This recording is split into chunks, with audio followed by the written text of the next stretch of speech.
Hello guys, welcome back to another movie review, and today we are reviewing The Wild Robot. The Wild Robot is an animation movie that is done by Dreamworks Animation, and it is one of the most wholesome, important movies of the year. Now, in a nutshell, the movie itself follows Roz. Now, Roz is a robot that this company had, and she was on a ship, like a delivery ship or whatever, and ultimately that ship crashed, and she was the only Roz unit that actually survived. Ultimately, every other, robot basically died, and she was the only one that survived. And she wanted to get back home.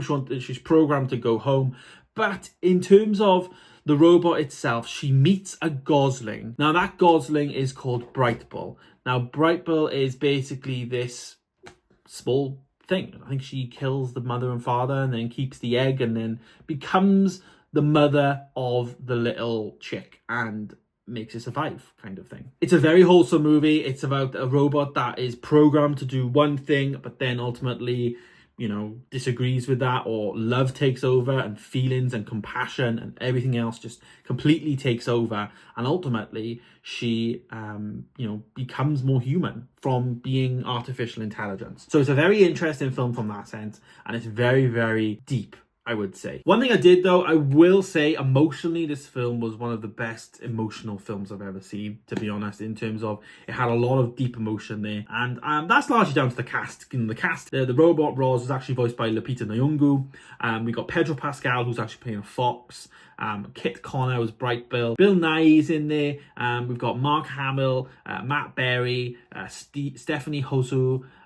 We've got Dee Bradley Baker in there as well. Voice cast was just mad, and the actual, voice cast really did come across. Their performances were fantastic, and it sold the movie. Ultimately, though, this is an animation movie, and what I like to think about an animation movie is when you think about it, just like I go into my videos and I'll open a new timeline and I'll edit a new video from scratch, these animation films, they're not copying from before. They are, not being able, they haven't got the luxury to go and film something, with a background that's amazing. Everything on that screen, they have had to create from the ground up. Now, you could say nowadays there will be AI involved and all of this stuff, but everything has been created and put there for a specific reason. There's a reason why that tree is there. There's a reason why that tree is there. Whereas obviously, if you're filming something, a lot of the time, like, that plant is there because it's there and I want it there because it's aesthetic for the video, kind of thing. There's intention there.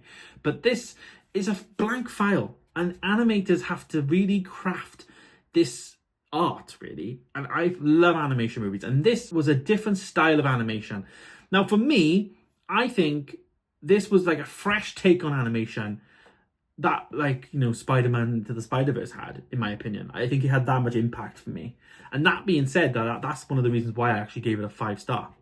I think the movie for me is perfect. I think it is exceptional. It matches the story, plot, everything really, really well, and that just matches the actual togetherness of film, music, design, animation style, acting, performances, plot. It all just comes together, and for me it was a magical movie, and I cannot wait to watch this again. Really want to get this on 4K. Probably not going to be out on 4K in the UK, but I really, really want to. But the story of Roz just continues on. You do think it kind of ends, and then it doesn't. And let's be fair, it does take a turn, and I'm really all for that turn. They've set it up so there's another one directed by Chris Sanders, and Chris Sanders is apparently attached to a sequel, so we are going to get more. But this film is very much doing very well in the box office. It's reviewing very, very well, and it's got a massive impact. The cast, as I say, was fantastic, and it's good to see DreamWorks back actually creating stuff that's really good. Their last big hit, you could say, was probably How to Train a Dragon,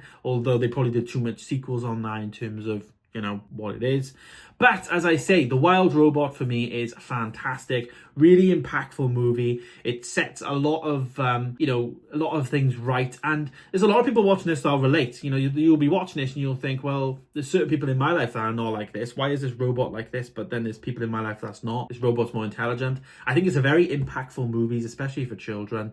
And I think, it sets the message that anyone can be a parent. That's ultimately what this film is. Anyone can be a parent. So if you're a kid and you're in the cinema and your parents, your step step parent or you're fostered or whatever, it's very important. I think it's a very exceptional movie for those type of people because they feel accepted and all of that. And I think even for people that have their parents around them, you know, you look at your parents slightly differently maybe from this. I mean, I did. It's an emotional movie and I got it really, really sucked into it and all of that. But The Wild Robot, 100% recommend if you're into animation, any, you know, good story and stuff like that. The last time I really went to see an animation that gave me this impact was probably Encanto, and this one is no exception. Let me know your thoughts down below. Have you seen The Wild Robot? Are you going to? Of course, it is fantastic for me. I gave it a 5-star, but let me know your thoughts down below, and I will see you guys in the next one. Goodbye.